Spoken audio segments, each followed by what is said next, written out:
الحمد لله والصلاة والسلام على رسول الله.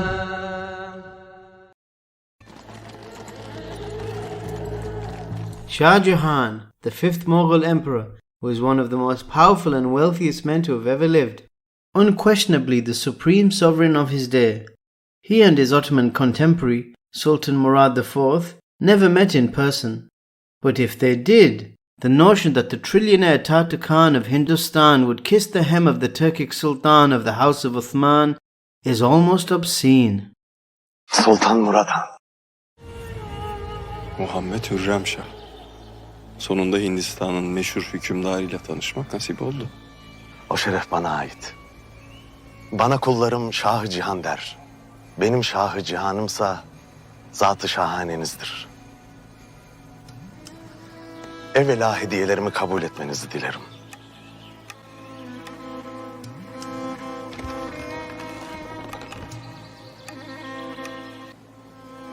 Pek kuvvetli olduğunuzu işittim.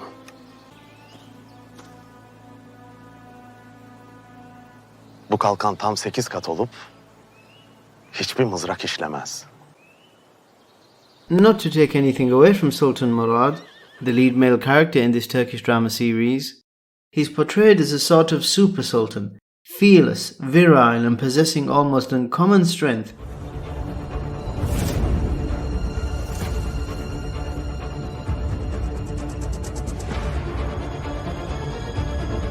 Part of Murad's alpha male on acid demeanour was born of childhood trauma, starting with the murder of his predecessor and elder brother, Sultan Uthman II, at the hands of the Janissaries. Muazzam bir atış. By the close of the 16th century, the Ottomans' elite infantry unit had become subsumed by the Bektashi Shiite Sufi order. Nur-i Nebi, Kerem-i Ali, Pirimiz, hünkârımız Hacı Bektaş-ı Veli, demine devranına, diyelim,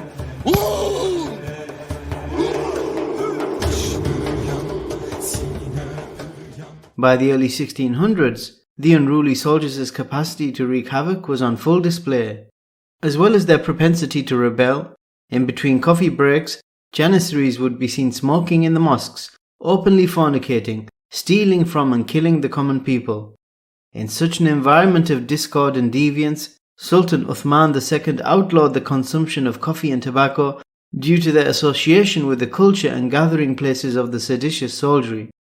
But by 1622, the threat the Janissaries posed to the palace and the populace at large was more than the Sultan was prepared to bear. Enough was enough. Uthman II resolved to do away with the elite corps altogether, once and forever. But the Janissaries had other plans. They revolted, deposed the 17 years young Sultan,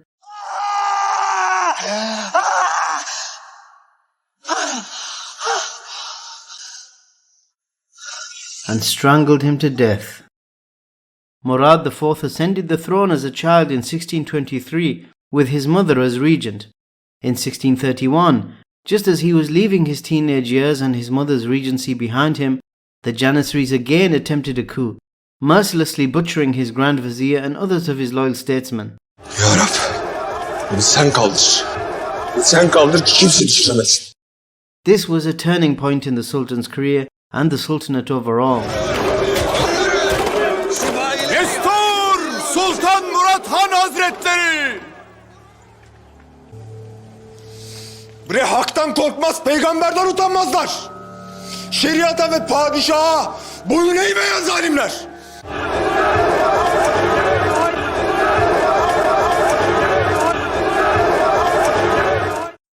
Gel beri topal zorbabaşı.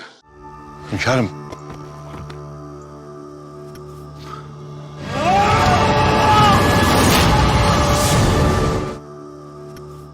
Ben ki Allah'ın yeryüzündeki gölgesi.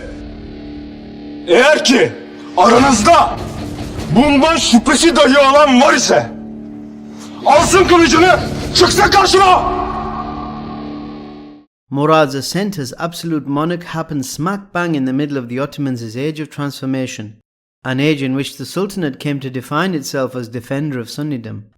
Murad would go on to wrest control of Mesopotamia and the Western Caucasus from his Safavid foe, fixing for Iran its western borders still to this day. But before all that, the Sultan had to first subdue the Alawite enemy within. Cenab-ı Allah Nisa suresinde buyurmuşlar ki يا أيها الذين آمنوا أطيعوا الله وأطيعوا الرسول وأولي الأمر منكم. Ey iman edenler! Allah'a itaat edin. Peygambere ve sizden olan ulul emre de itaat edin. Ve yine Peygamber Efendimiz buyurmuşlar ki üzerinize Habeşi bir köle dahi emir tayin edilse sizi Allah'ın kitabıyla sevk ve idare ettiği müddetçe ona itaat edin. Ey ümmeti Muhammed! Siz inananlardan değil misiniz? O halde neden bana itaat etmezsiniz? Yeniçeri kullarım, zorbaları müdafaa edip neden isyana göz yumarsınız? Murad resolved to restore the authority of the state by any means necessary, and woe betide any Janissary or jurist who dare defy him. Ne olur onlar benim ekmek param. Yapmayın. Ne oluyor da? Yapmayın. Sen de kimsin? Belanı mı ararsın? Sultan Murad bu.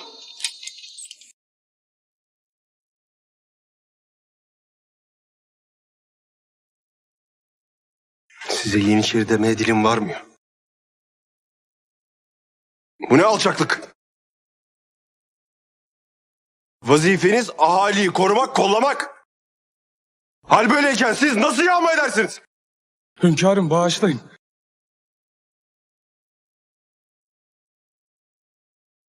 Merhamet edin. Derdest edin. Evvela çarşıda ahalinin önünde ibret alem için dolaştırın. Akabinde boyunlarına vurun. So single-minded was Murad that he even executed the Sheikhul Islam for corruption, the first and only time in Ottoman history that the chief cleric of the empire was dealt with in such a way. Padişah dahi olsanız bir Şeyhülislam'ın canını almak meşru değil. Ne kanunlarımızda ne teamüllerimizde böyle bir şey yok.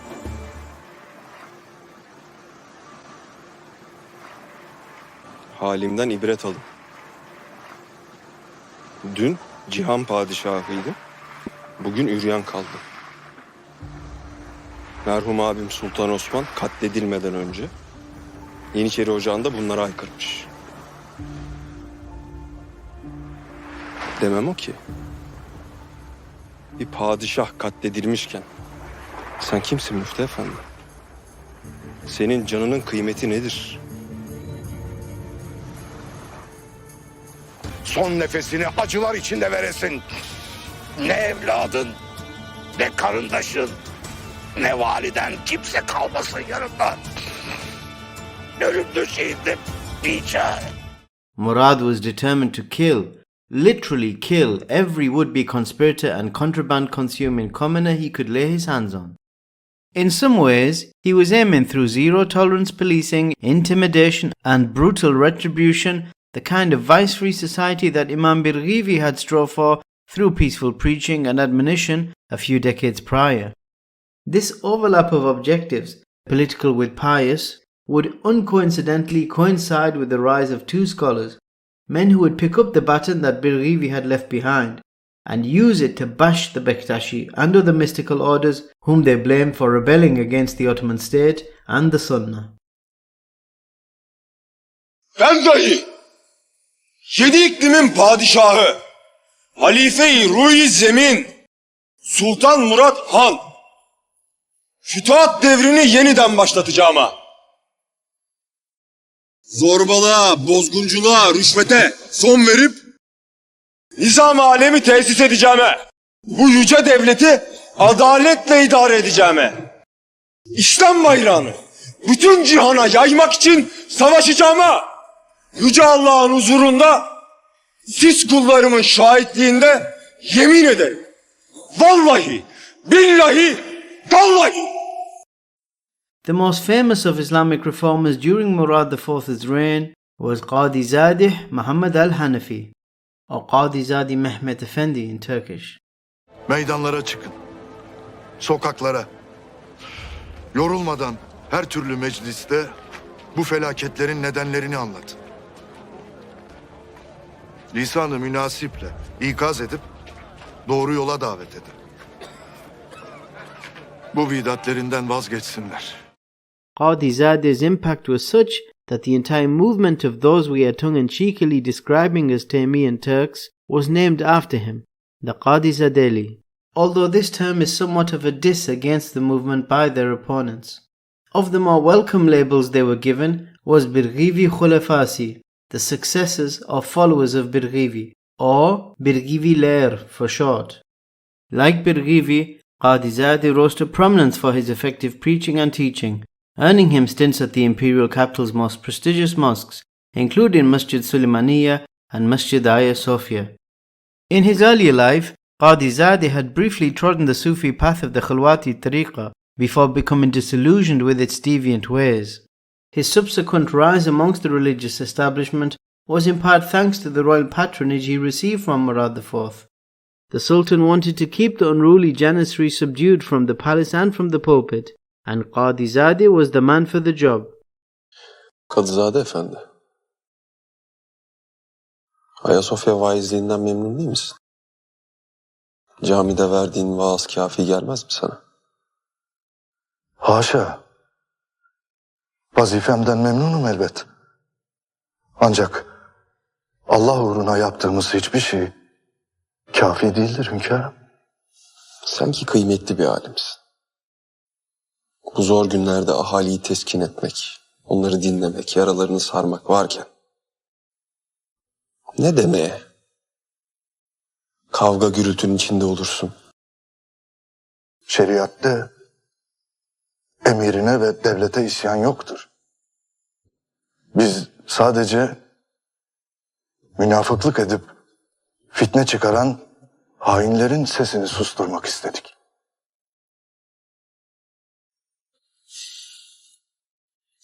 Fitne ehlini sustur elbet. Lakin taşla sopayla değil. İlminle, irfanınla sustur. Her kim olursa olsun, haklı yahut haksız, ben payitahtımda kavga, gürültü istemiyorum. Kadizade Efendi, huzur. In keeping with the show's liberalist MO, Qadi Zade is unfairly portrayed as a caricature firebrand badi, a brown-nosing, unsophisticated simpleton, quick to make takfir of sinners and whose followers would torment fun-seeking Sufis with their overzealous, overbearing religious citizen police. By contrast, the Sheikh of the Khalwati Sufi order, Abdul Majid Sivasi, who is Qadi Zade's chief antagonist, is presented in the show's subplot as the more forbearing and wiser of the two men. It's a trope we are all too familiar with. The kind-hearted, merciful mystic versus the hard-hearted, mean-mugging mullah. Avanelerin yol kesip adam toplar olmuş. Bilhassa benim dergahımdan olanları. Hünkârımızın emirlerine karşı çıkan, yasakları çiğneyenlere müdafaa edip günahlarına ortak olmuşlar. Biz Padişah Efendimizin karşısında duranların yanında olmayız. Lakin yasakların bekçiliğine de soyunmayız.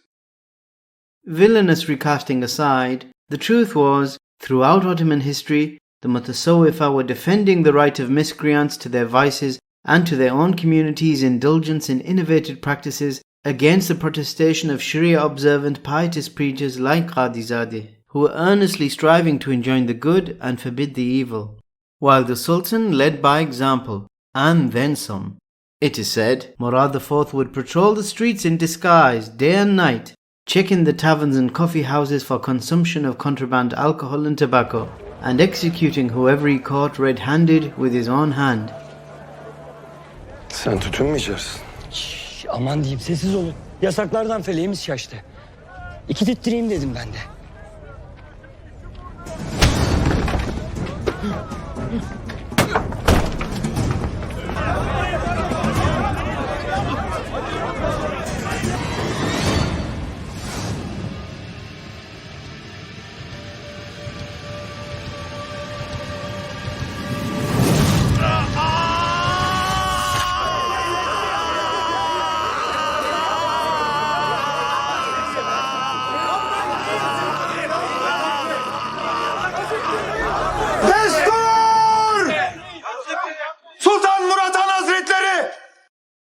Of course, capital punishment for intoxicants does not fit the crime. It was way over the top, way too harsh. Man, that's just mean. But in the Sultan's mind, illegal substance consumption was a direct challenge to his rule and the stability of the empire, as well as of course the pastime of political plotters. Tam tahmin ettiğim gibi kahvehaneleri yer altına çekmişler. Benim emrimi, hükmümü hiçe sayıyorlar. Zaten kabahat Mey'de değil. Mey'i bahane edip eline, beline, diline hakim olamayan da. As for Qadi Zadeh, he was more concerned with the shirk-infested bid'at, the idolatrous heretical innovations associated with the visitation of the tombs and shrines of the pious deceased. He wrote on these themes and on that of the sacrilegiosity of dancing Sufis in his Irshadul Uqul, a book reiterating, in summary, many of the arguments previously made by Ibn Qayyim al-Jawziyyah.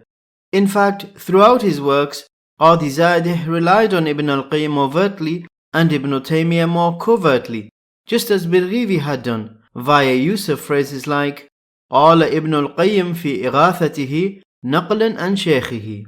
Ibn al-Qayyim says in his Ighatha, quoting his shaykh, meaning Ibn Taymiyyah. As per his duty of nasiha, sincere advice to Murad IV, Qadi Zade also presented the young Sultan a book entitled Tajul Rasail wa Minhajul Wasail, the crown of epistles and the methodology of the means. The book, which facetiously bears the exact same name of one of the Sufi Grandmaster Ibn Arabi's works, was actually Qadi Zadeh's supplemented translation and commentary of Ibn Taymiyyah's groundbreaking work on the theory of Islamic governance, As-Siyasatu Ash-Shar'iyya fi Islahi Ar-Ra'i wal-Ra'iyya, basic Turkish translations of which had been in circulation amongst the Ottomans since the 16th century. Yep, the badass Sultan who restored the authority of the state and extended its imperial borders did so whilst reading Ibn Taymiyyah. And that's the true root. Ben ne merhum abim Sultan Osman'a benzerim. Eğer beni hal etmek istiyorsanız bilin, ben savaşırım. Asla teslim olmam. Ve dahi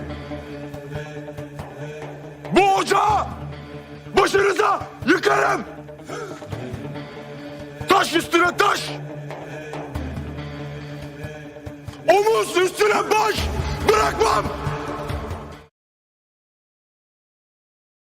Ahmad ibn Abdul Qadir al-Rumi al-Hanafi al-Akhisari was the other great iconoclast during the reign of Murad IV.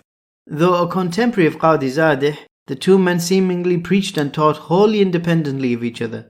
Akhisari was a Greek Cypriot by birth, so an honorary Turk.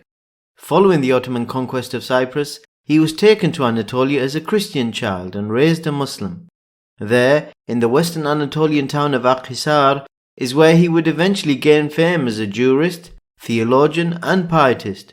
With some irony, we might add, Akhisari happens to be a major centre of Turkey's tobacco industry, and Akhisari's exhaustive fatwa on the impermissibility of tobacco, Ar-Risala ad-Dukhaniyya, the treatise against smoking, is one of his most famous works. A Hanafi alim masterfully arguing for the impermissibility of smoking on religious, rational, medical and cultural grounds in the early 1600s. Not that Murad was in need of convincing. As said, as with his brother before him, he had his own particular reasons for his prohibitions. Sen meseleyi anlamamışsın. Mesele tütün yahut kahve değil. Mesele kullarım bana itaat ediyorlar mı, etmiyorlar mı? Bu. Akhisari's greatest work on heresiography was his Assemblies of the Righteous, Paths of the Excellent, Obliteration of Innovations, and the Curbing of the Wicked. In works such as this, Akhisari enunciates a deep and nuanced understanding of the dangers of innovation. Innovation, bid'ah, is more evil than sinning, since the person who enacts an innovation considers that the messenger has been somehow deficient, though he may claim he is extolling him, sallallahu alaihi wasallam, through the bid'ah. This is since he, the innovator, alleges his innovation better than the sunnah and more correct. He challenges Allah and His Messenger by deeming good that which the legislation despises and prohibits, namely the invention of religion. Indeed, the Exalted, Allah, has legislated for His slaves acts of worship which are sufficient for them, and He has perfected for them their religion, and completed His favour upon them, just as He informs in His noble book when He said, اليوم أكملت لكم دينكم وأتممت عليكم نعمتي. Hence the maxim, augmenting the already perfected renders it deficient, just like having an extra finger. In this work, Akhisari copiously quotes Ibn Taymiyyah's Iqtida al-Sirat al-Mustaqim, both verbatim and paraphrased, in similar fashion as his contemporary Qadi Zade was doing and as Birgivi had also done with Ibn Taymiyyah's works. While in his Risalatu fi Ziyarati al-Qubur al-Sharriyyati wa-Shirkiyya, treatise on the visitation of graves, the legislated form and that which constitutes shirk, Akhisari credits Ibn al-Qayyim through the following poetic composition. في هذه أوراق انتبختها من إغاثة اللهفان من مصائد الشيطان للشيخ الإمام العلامة ابن قيم الجوزية جعل الله روحه مع الأرواح التي رجت إلى ربها راضية مرضية. I have selected these pages from Relief of the Yearning from the Traps of Satan, the book of the Shaykh, the Imam, the great scholar Ibn Qayyim al-Jawziyya. May Allah his soul with those that return to their Lord pleased and well-pleasing place near. I wrote it for some brothers seeking the hereafter, adding other things found in esteemed books thereafter. Because some in our time have taken for idols the graves, praying by them, sacrificing at them, and doing and saying things that befit not the people of faith. So I wanted to clarify what the legislation prescribes regarding this affair, till those determined to correct their faith can discern right from wrong and truth from Satan's snare, and that they attain salvation from the torment of the hell fire, securing entry into paradise, and Allah is the one who guides and in whom we trust and aspire. If the reign of Murad IV saw the rise of the Taymiyyan Turks, then the reign of Murad's nephew, Mehmed IV, a few decades later, saw their rapture. Muhammad ibn Ahmad al-Ustawani was an Arab from Damascus. He started out as a Hanbali jurist, later switching to the Shafi'i madhab, before finally settling on the Hanafi madhab after landing in Constantinople. There, Ustawani's popularity saw him ascend through the city's grand cathedral mosque circuit, the Sultan Mehmed Fatih Mosque, the Sultan Ahmed or Blue Mosque, and of course the Hagia Sophia. It was Ustawani's good fortune that he had the support of the Grand Vizier Koprulu Mehmed Pasha. An ethnic Albanian, Mehmed Pasha's reforms in the course of 6 short years reversed corruption within the empire and restored Ottoman prestige beyond its borders. So significant was the empire's return to form under the able ministry of Mehmed Pasha and his descendants that the subsequent half-century of Ottoman history came to be described as the Koprulu era. Çok büyük iş başardın Köprülü. Ustawani convinced Mehmed Pasha that moral reform through faithfulness to the Sharia was essential for the strength and prosperity of the Ummah. The Pasha agreed and saw to it that Ustawani became religious preacher for the elite royal guard at the imperial palace. He became the Padishah Sheikhi, Sheikh to the emperor himself, the young Sultan Mehmed IV. With royal approval, Ustawani and his followers encouraged direct action against religious innovations.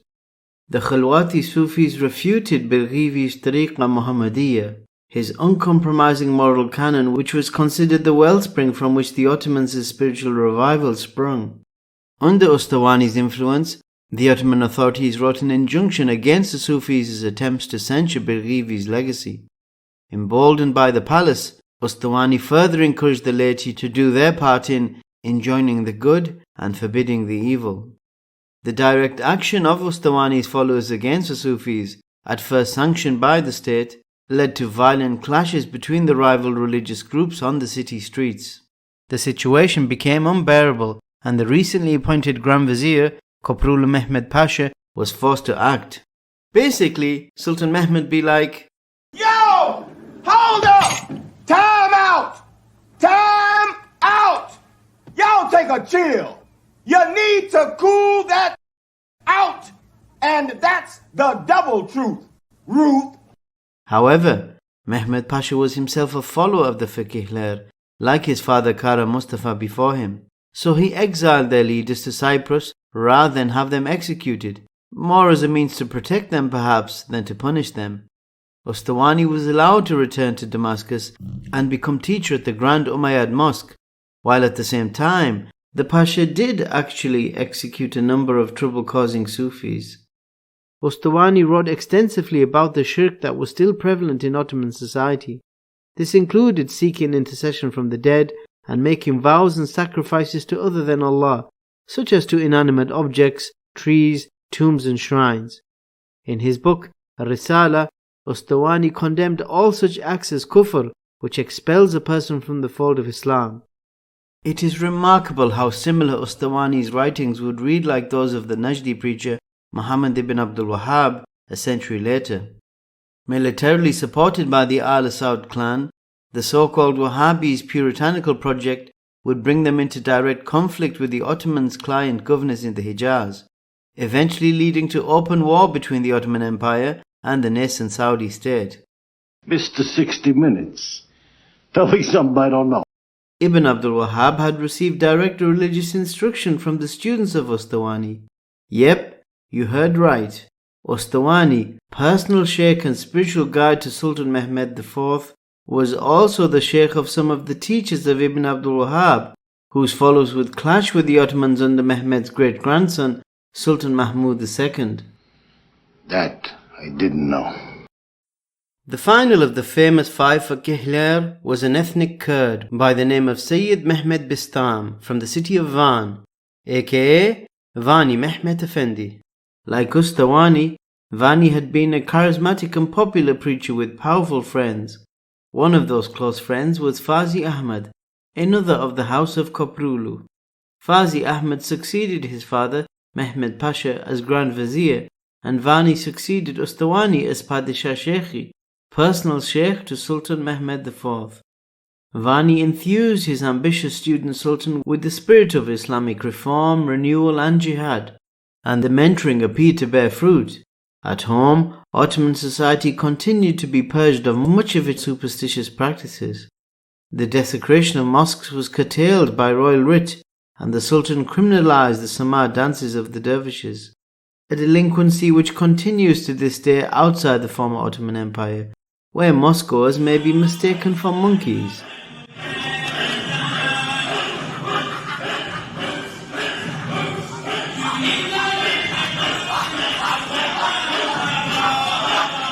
Murder, like Congo. Me ain't a good gorilla.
Whilst at home, the authorities encouraged the tearing down of tekkes, Sufi lodges, to put an end to the mystics' monkey business. Abroad, the Ottoman military also went on a tear, winning campaign after campaign. The Cretan War, fought between 1645 and 69, ended with a Muslim victory and the Ottomans taking Crete and the Aegean islands from Venice. They took Transylvania in 1660, and the Ottomans were also triumphant in their wars against Poland from 1670 to 74. Mehmed IV further extended his authority into Podolia and the Ukraine, while his viziers led successful campaigns against Russia, conquering Chihirin in 1678.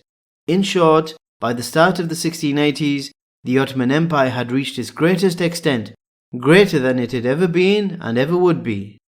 Let's take a look at the Ottoman Empire as it expanded over the centuries. Now you're going to see it starting in 1300, and watch how it ends up in the year about 1700. Massive. So you see it covers here all of North Africa, the Middle East, Syria, Iraq, Turkey, Libya, where they're getting involved now, and all of the Balkans. So this is the Ottoman Empire at its height. That height was reached under Mehmed IV, a sultan raised in part on the writings of Ibn Taymiyyah. His military victories, the subjugation of the Christianizing states of Central and Eastern Europe, were occurring at the same time that shirk and bid'ah was being subdued within the empire. But all good things must come to an end, and so came a series of unfortunate events. Emmerich Thokoli of Hungary had appealed to Mehmed IV to come to his aid against the Catholic Habsburgs. The assistance the Sultan afforded to his persecuted Protestant neighbour paved the road to Vienna. Not that the young Sultan needed much convincing. The Ottomans had had their sights on the Habsburg capital since Suleiman the Magnificent's time. They covetously termed the city the Golden Apple, just as Constantinople had been coveted as the Red Apple. Indeed, Vienna was considered by Mehmed IV as great a prize as Constantinople had been to Mehmed II 230 years earlier. This day would be remembered for centuries as the day of the greatest Islamic victory.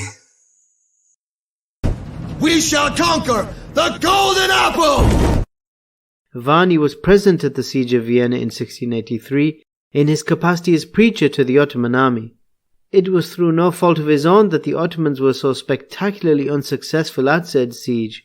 Perhaps if the Sheikh had advised his friend commanding the army, another Grand Vizier of the Koprulu clan, Kara Mustafa Pasha, Jesus Christ, it's Kara Mustafa! To apply the lessons of Uhud, he might have placed sentries on Kallenberg Mountain which overlooked the Ottoman besiegers. But alas, just as it had happened at Uhud, the heights overlooking the Muslim army were left unmanned when it mattered most. There is someone on top of the Kallenberg, allowing for a non-Muslim cavalry to gather its forces and outflank the Muslim infantry. Mehmed IV was deposed in 1687 after further defeat. The Koprulu family fell out of favour a little while later in 1707. Without palace patronage, the Fiqihler too fizzled away, but not before sowing the seeds of future revivalist currents, though mostly outside the Ottoman Empire, such as in the Crimea and, most jarringly in Arabia through the Najdi Dawah movement, as already stated, who would in turn inspire reform movements as far afield as Africa under the Sokoto Caliphate and China with Mao Debao's Selefengie. Not coincidentally, the Fiqihler's ascendancy during the Koprulu era and especially under Mehmed IV overlapped with the reign of the greatest of the great Mughals, Aurangzeb, who ruled India from 1658 to 1707. Just as Mehmed IV had taken the Ottomans to their territorial zenith, his contemporary Aurangzeb would also take India to its historic peak. And the subcontinent also took a Taymiyyan turn, of sorts, through expressions of sober Sufism and the rise of the Ahlul Hadith movement. And so it was, from the ascension of Suleiman the Magnificent in 1520 until the fateful siege of Vienna in 1683, the Ottomans enjoyed their golden age. An age which was characterized by sustained success on the battlefield and which coincided with the partial promotion of Taymiyyan teachings across Ottoman society. التائبون العابدون الحامدون السائحون الراكعون الساجدون الآمرون بالمعروف والناهون عن المنكر والحافظون لحدود الله وبشر المؤمنين